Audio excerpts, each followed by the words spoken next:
India Legal presents Courts Roundup.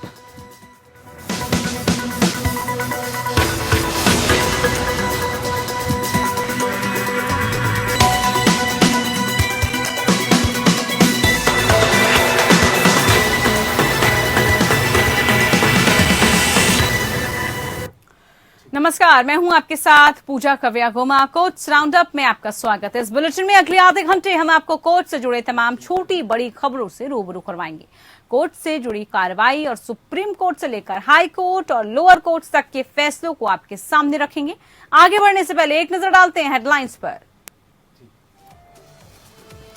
Supreme court ने केंद्र को नीट पीजी काउंसलिंग पर रोक लगाने को कहा। अखिल भारतीय कोटा में ओबीसी और ईडब्ल्यूएस आरक्षण पर केंद्र के फैसले की वैधता की जांच के बाद होगी पीजी काउंसलिंग। सेंट्रल विस्टा के प्लॉट का लैंड यूज बदलने के मामले में सुप्रीम कोर्ट ने केंद्र से मांगा जवाब। रिक्रिएशनल से आवासीय जमीन करने का है मामला।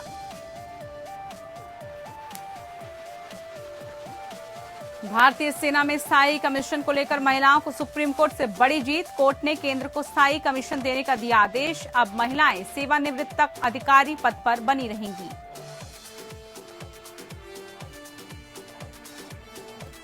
वसूली के आरोप पर घिरे समीर वानखेड़े ने विशेष एनडीपीएस कोर्ट में लगाई गुहार। कहा गवाह के हलफनामे पर फिलहाल ना हो कोई अदालती कार्रवाई, जांच में बाधा डालने का प्रयास।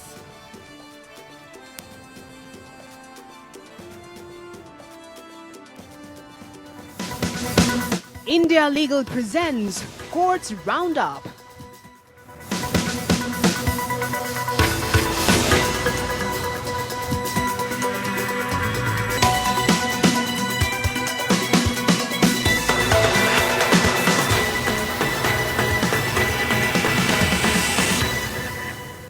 तो कोर्ट्स राउंडअप में बात सुप्रीम कोर्ट ने केंद्र से नीट पीजी के लिए काउंसलिंग को तब तक टालने के लिए कह दिया है जब तक कि वो अखिल भारतीय कोटा में ओबीसी और ईडब्ल्यूएस आरक्षण शुरू करने के केंद्र के फैसले की वैधता का फैसला नहीं कर लेता।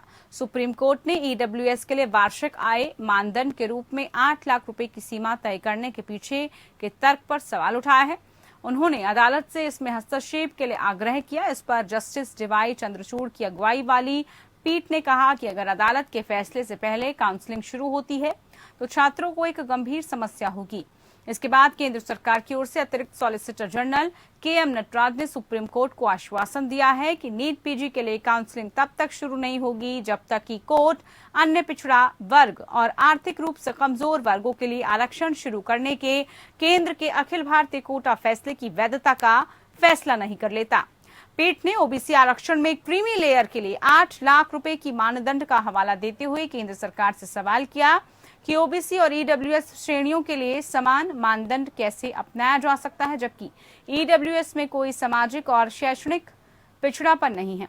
दरअसल पीठ ने कहा था कि जब तक अदालत इस मुद्दे पर फैसला नहीं कर लेती काउंसलिंग आगे नहीं बढ़नी चाहिए। पिछले हफ्ते ही कोर्ट ने ईडब्ल्यूएस मानदंड के लिए केंद्र द्वारा निर्धारित 8 लाख रुपए की वार्षिक आय सीमा की वैधता के बारे में संदेह व्यक्त किया था और कुछ विशिष्ट मुद्दों पर जवाब मांगा था। मेडिकल काउंसलिंग कमेटी ने नीट पीजी काउंसलिंग शेड्यूल जारी कर दिया था। जारी शेड्यूल के मुताबिक पहले राउंड के लिए रजिस्ट्रेशन ऑनलाइन मोड में 25 अक्टूबर 2021 से शुरू होगा। पहले राउंड के नीट पीजी 2021 काउंसलिंग का रिजल्ट 3 नवंबर को घोषित किया जाएगा।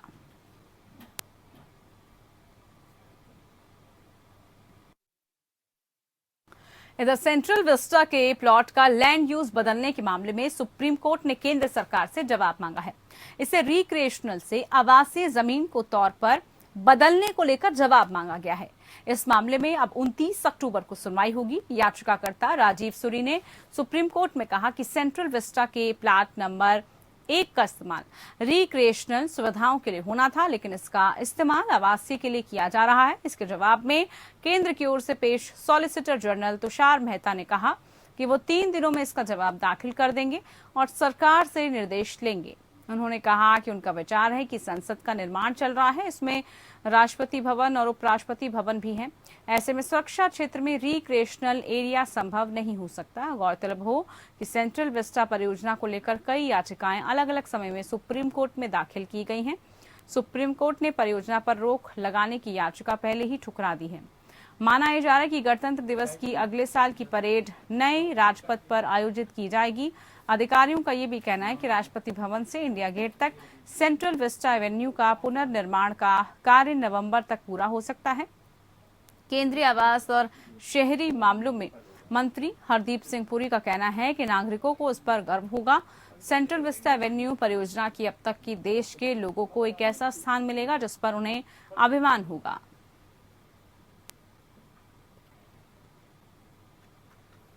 भारतीय सेना में स्थायी कमीशन को लेकर 39 महिलाओं को सुप्रीम कोर्ट से बड़ी जीत मिली है। सुप्रीम कोर्ट ने कहा कि केंद्र सरकार इन महिला अधिकारियों को स्थायी कमीशन देने का आदेश जारी करे। दरअसल लंबे समय से चली आ रही प्रणाली के अंतर्गत महिलाएं केवल 14 वर्ष तक ही सेवा में रह सकती थी। इस कारण उन्हें पेंशन के साथ अन्य वित्तीय लाभों से वंचित कर दिया जाता था। साथ ही वो सेवानिवृत्त से पहले ज्यादा से ज्यादा लेफ्टिनेंट कर्नल की रैंक तक भी पहुंच पाती थी। लेकिन अब स्थायी कमीशन के तहत एक महिला अधिकारी तब तक पद पर बनी रहेगी जब तक कि वो सेवानिवृत्त ना हो जाए। स्थायी कमीशन में उन्हें पेंशन और सभी भत्ते भी मिलेंगे। शॉर्ट सर्विस कमीशन के तहत महिलाएं केवल 10 या 14 साल तक ही अपनी सेवाएं दे सकती हैं। इसके बाद वो सेवानिवृत्त हो जाती हैं। साल 1992 में शॉर्ट सर्विस कमीशन के लिए महिलाओं का पहला बैच भर्ती हुआ था। तब ये 5 साल के लिए हुआ करता था। इसके बाद इस सर्विस की अवधि को 10 साल के लिए बढ़ाया गया। साल 2006 में इस सेवा को 14 साल कर दिया गया। वहीं महिलाओं की अपेक्षा पुरुष अधिकारियों को अधिक अधिकार प्राप्त है। शॉर्ट सर्विस कमीशन के 10 साल पूरे होने पर वो अपनी योग्यता के अनुसार स्थायी कमीशन के लिए आवेदन कर सकते हैं, लेकिन महिलाएं ऐसा नहीं कर सकती थी। वर्तमान में महिलाओं को शॉर्ट सर्विस कमीशन के जरिए सेना में भर्ती किया जाता है, जबकि पुरुष सीधे स्थायी कमीशन के जरिए भी भर्ती हो सकते हैं। महिलाओं ने सेना में रहकर अपनी महत्वपूर्ण भूमिका निभाई है। ऐसे में उनको पुरुषों के समान अधिकार देना देश हित में होगा। दूसरे विश्व युद्ध में सैनिकों की कमी होने पर बहुत से देशों ने महिलाओं को सेना में शामिल किया था। 11 सितंबर 2001 को न्यूयॉर्क में हुए आतंकी हमले के बाद अमेरिका और ब्रिटेन ने अफगानिस्तान और इराक में सेना भेजी थी। इन सेनाओं में महिलाओं की खास टुकड़ियां थी, जिन्हें फीमेल एंगेजमेंट टीम कहा जाता था।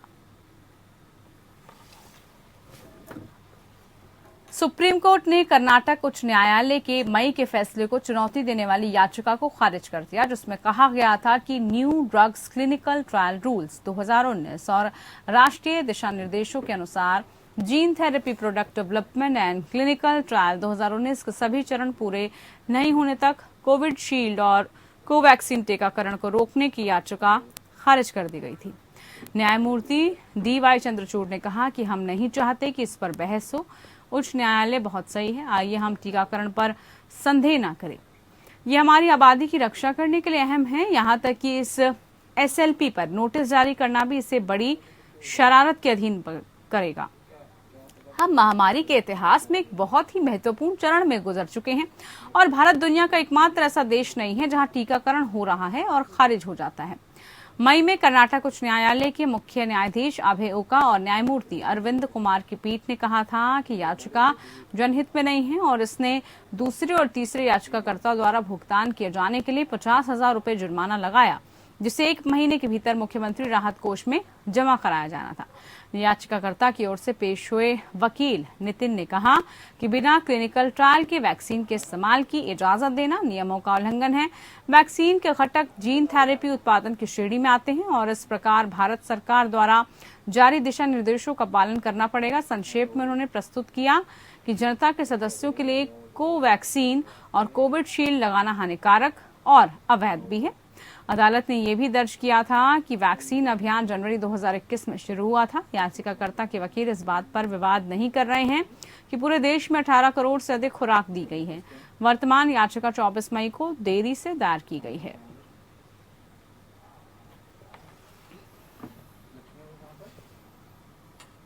सुप्रीम कोर्ट बीजेपी नेताओं कैलाश विजयवर्गीय, प्रदीप जोशी और जिष्णु बसु की याचिका पर सुनवाई के लिए तैयार हुआ। मामला तीनों नेताओं पर यौन उत्पीड़न के आरोप हैं। साथ ही कोर्ट ने कहा कि इस मामले पर अग्रिम जमानत और राहत के मामले पर निर्णय लेने के लिए कलकत्ता हाईकोर्ट स्वतंत्र है।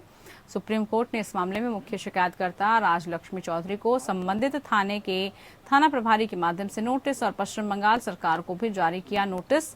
याचिकाकर्ता की ओर से महेश जेठमलानी ने कहा कि 2018 की इस कथित घटना पर 2020 में शिकायत दर्ज कराई गई। मामले में जांच की प्रारंभिक जांच रिपोर्ट में कहा गया कि कोई अपराध नहीं बनता। कोर्ट ने माना कि कोई मामला नहीं बनता। जब मामला कलकत्ता हाईकोर्ट पहुंचा तो हाईकोर्ट ने निचली अदालत के फैसले को पलट दिया।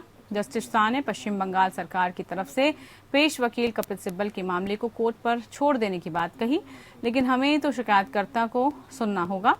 सुप्रीम कोर्ट इस मामले पर 16 नवंबर को अगली सुनवाई करेगा। दरअसल बीजेपी नेता कैलाश विजयवर्गीय, प्रदीप जोशी और आरएसएस सदस्य विष्णु बसु ने सुप्रीम कोर्ट में अग्रिम जमानत याचिका दाखिल की। साथ ही एक बलात्कार पीड़िता पर शिकायत वापस लेने के लिए कथित रूप से दबाव बनाने के मामले में कलकत्ता हाईकोर्ट के आदेश को रद्द करने की मांग की है। कलकत्ता हाईकोर्ट ने इसके खिलाफ यौन उत्पीड़न के मामले में एफआईआर दर्ज करने का निर्देश दिया था। कलकत्ता हाईकोर्ट ने निचली अदालत के आदेश को खारिज करते हुए यह आदेश दिया था।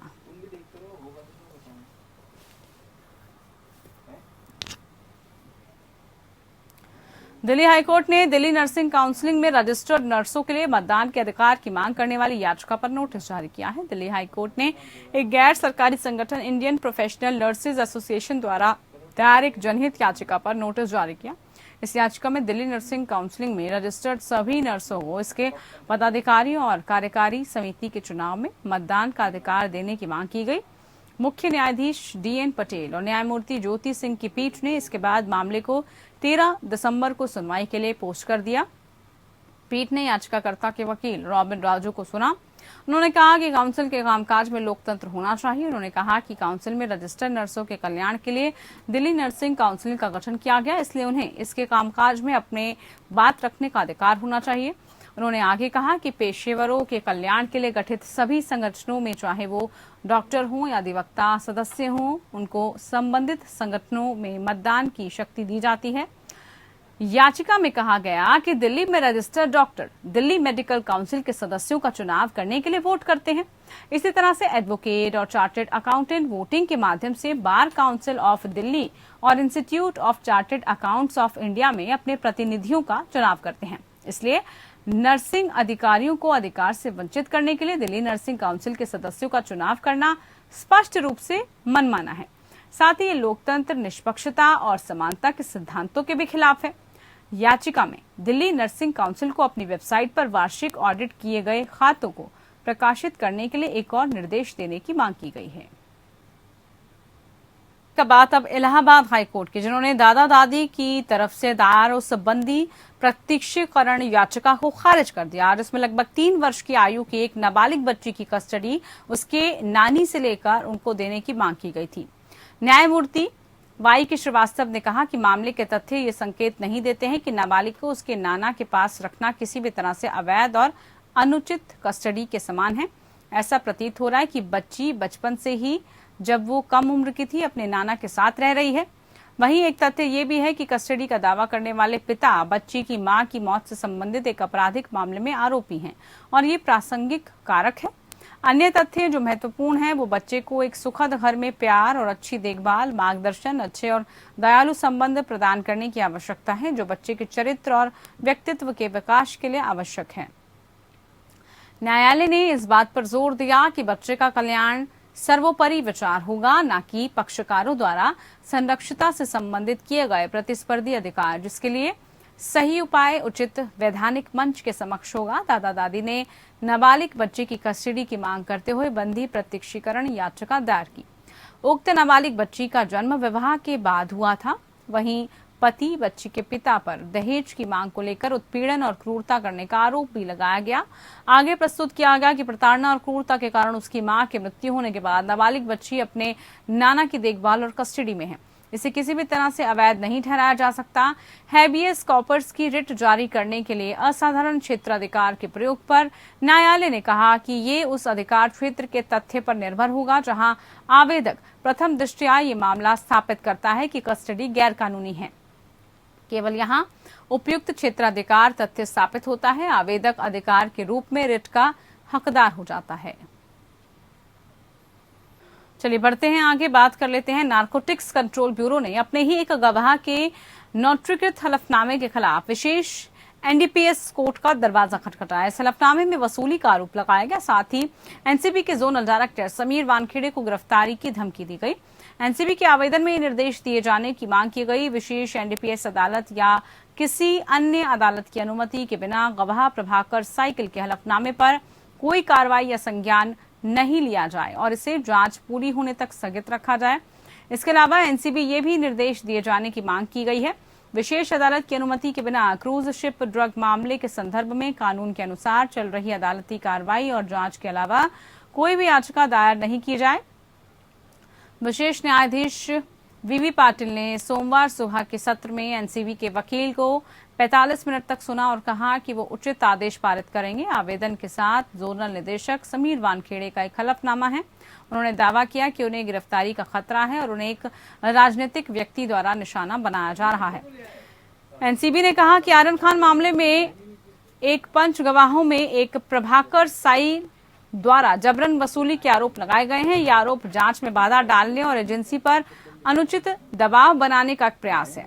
इस क्रूज जांच का नेतृत्व करने के बाद मुझे व्यक्तिगत रूप से एक ज्ञात राजनीतिक व्यक्ति द्वारा व्यक्तिगत रूप से निशाना बनाया गया, जो उन्हें अच्छी तरह से पता है। उन्होंने अपने हलफनामे में कहा कि समय समय पर वो मुझे और मेरे परिवार को निशाना बनाते रहे हैं। मैं मानहानिकारक हमले और झूठे, तुच्छ और कष्टप्रद आरोपों का शिकार होता रहा हूं।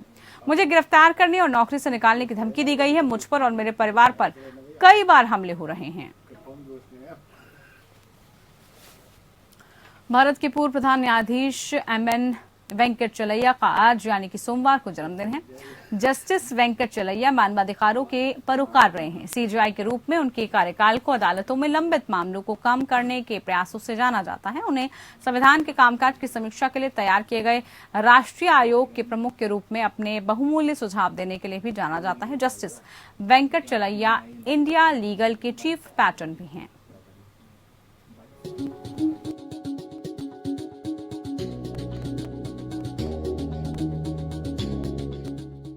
न्यायमूर्ति एमएन वेंकट चलैया का जन्म 25 अक्टूबर 1929 को पुराने राज्य मैसूर में हुआ था। यहीं उनकी शिक्षा हुई थी। उन्होंने 6 नवंबर 1975 को कर्नाटक के मैसूर विश्वविद्यालय से विज्ञान में स्नातक और कानून में स्नातक की डिग्री ली। जस्टिस वेंकट चलैया ने पार्वती वेंकट चलैया से शादी की और उनका एक बेटा है जिसका नाम है ची.वी. शेषा। उन्होंने 1951 में कानून का अभ्यास शुरू किया। उन्हें 6 नवंबर 1975 को कर्नाटक उच्च न्यायालय का स्थायी न्यायाधीश नियुक्त किया गया। बाद में न्यायमूर्ति वेंकट चलैया को 5 अक्टूबर 1987 को सुप्रीम कोर्ट के न्यायाधीश के रूप में पदोन्नत किया गया। इसके बाद 12 फरवरी 1993 को तत्कालीन राष्ट्रपति शंकर दयाल शर्मा द्वारा न्यायमूर्ति वेंकट चलैया को भारत का 25वां प्रधान न्यायाधीश नियुक्त किया गया। वे 24 अक्टूबर 1994 तक सीजेआई पद पर रहे। न्यायमूर्ति वेंकट चलैया से पहले सीजेआई न्यायमूर्ति एल.एम. शर्मा थे और बाद में न्यायमूर्ति ए.एम. अहमदी ने उनकी जगह ली। प्रधान न्यायाधीश वेंकट चलैया को रजिस्ट्री को राष्ट्रीय कंप्यूटर नेटवर्क या निकनेट से जोड़ने का श्रेय दिया जाता है। उनकी पहल से 8 साल में मामलों का बैकलॉग 4.5 लाख से कम होकर 19,000 पर आ गया। न्यायमूर्ति वेंकट चलैया ने न्यायिक नियुक्तियों के लिए विभिन्न कोटा निर्धारित करने के लिए नीति तैयार करने के लिए न्यायमूर्ति पांडेयन की अध्यक्षता में एक समिति का गठन किया। न्यायमूर्ति वेंकट चलैया ने न्यायाधीशों के लिए आचार संहिता तैयार करने के लिए न्यायमूर्ति वर्मा समिति का भी गठन किया। उन्होंने अमेरिका से प्ली बार्गेनिंग की अवधारणा को लागू करने का भी प्रस्ताव रखा था। इसके तहत अगर अदालत न्यूनतम निर्धारित सजा देने के लिए सहमत हो तो एक आरोपी अपना दोष मान सकता है। सेवानिवृत्ति के बाद न्यायमूर्ति वेंकट चलैया ने भ्रष्टाचार विरोधी और मानवाधिकार मुद्दों पर काम करना जारी रखा है। वे 2003 में initiatives of change centre for Indian governance की पहल के समर्थन में भी शामिल रहे। न्यायमूर्ति वेंकट चलैया राष्ट्रीय मानवाधिकार आयोग के दूसरे अध्यक्ष थे। वे 26 नवंबर 1996 से 24 अक्टूबर 1999 तक कार्यालय में रहे। एनएचआरसी के अध्यक्ष के रूप में न्यायमूर्ति वेंकट चलैया के उल्लेखनीय कार्यों में फर्जी मुठभेड़ों में दिशा निर्देश और रिपोर्ट शामिल हैं, जो एनएचआरसी द्वारा 1997 में उनकी अध्यक्षता में प्रस्तुत की गई थी। मानव अधिकारों के क्षेत्र में उनके योगदान के लिए उन्हें 2000 में रोटरी रिवॉर्ड से सम्मानित किया गया था। 2000 में न्यायमूर्ति वेंकट चलैया ने संविधान के कामकाज की समीक्षा के लिए राष्ट्रीय आयोग का नेतृत्व किया। इसे भारतीय संविधान के कामकाज की समीक्षा के लिए राष्ट्रीय आयोग का नाम दिया गया था। ये 22 फरवरी 2000 को अटल बिहारी वाजपेयी के नेतृत्व वाली भारत की एनडीए सरकार के एक प्रस्ताव द्वारा स्थापित किया गया था। मुख्य उद्देश्य भारत के संविधान में संभावित संशोधन करना था। रिपोर्ट 2002 में प्रस्तुत की गई थी। 2003 में न्यायमूर्ति वेंकट चलैया ने भारतीय शासन के लिए परिवर्तन केंद्र की पहल का समर्थन किया। न्यायमूर्ति वेंकट चलैया राष्ट्रीय मूल्यों की बहाली के लिए फाउंडेशन के सलाहकार बोर्ड में भी हैं।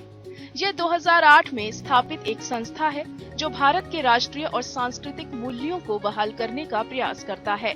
उन्होंने कई किताबें भी लिखी हैं, जिनमें शामिल है मानवाधिकार का कानून, कामकाजी महिलाओं के मानवाधिकार, संविधान का कार्य नियंत्रण और संतुलन, मैं नागरिक जुड़ाव की शक्ति उजागर। उनके काम के लिए जस्टिस वेंकट चलैया को देश के कुछ सबसे प्रतिष्ठित पुरस्कारों से सम्मानित किया गया है। उनके सम्मान में शामिल हैं पद्म विभूषण 2004 में भारत के राष्ट्रपति से भारत का दूसरा सर्वोच्च नागरिक सम्मान, डॉक्टर्स ऑफ लेटर्स पौंडीचेरी विश्वविद्यालय, डॉक्टर ऑफ लॉज मणिपाल विश्वविद्यालय, रानी चन्नम्मा विश्वविद्यालय बेलगावी से मानद डॉक्टरेट। वर्तमान में Venkat Chalaiya Shri Satya Sai Institute of Higher Learning Prashanti Nilayam, जो कि एक डीम्ड यूनिवर्सिटी है, उसके चांसलर के रूप में कार्यरत हैं। Shri Satya Sai Institute of Higher Learning एक आधुनिक गुरुकुल है। वह इंडिया लीगल के संरक्षक भी हैं और सभी मामलों में मार्गदर्शक भी हैं। Bureau report.